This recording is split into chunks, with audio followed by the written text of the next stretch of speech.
safely surrendering firearms. Today, the Guns to Gardens Safe Surrender event at Eastmorland Community Center gave people a chance to not only get rid of their unwanted firearms, but repurpose them into something new. It was something that was hanging over our heads and haunting us. And they no longer do haunt us.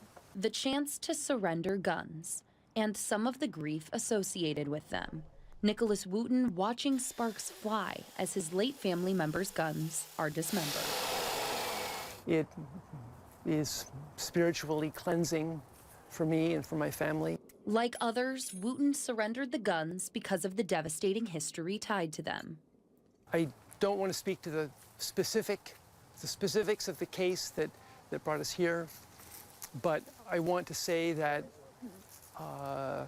that mental health and suicide are major issues, major mental health crises. He finally felt a sense of peace when a blacksmith So the guns are surrendered for a variety of reasons. Gave the dismembered firearms a new purpose.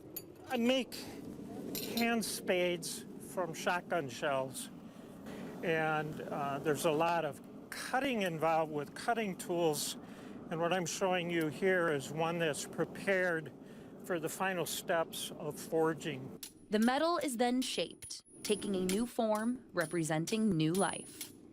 I am grateful that there is a program like Guns to Gardens that enables the firearms to be useful for something that is life-affirming. And while surrendering one thing, Are you with the group who just donated? Yes.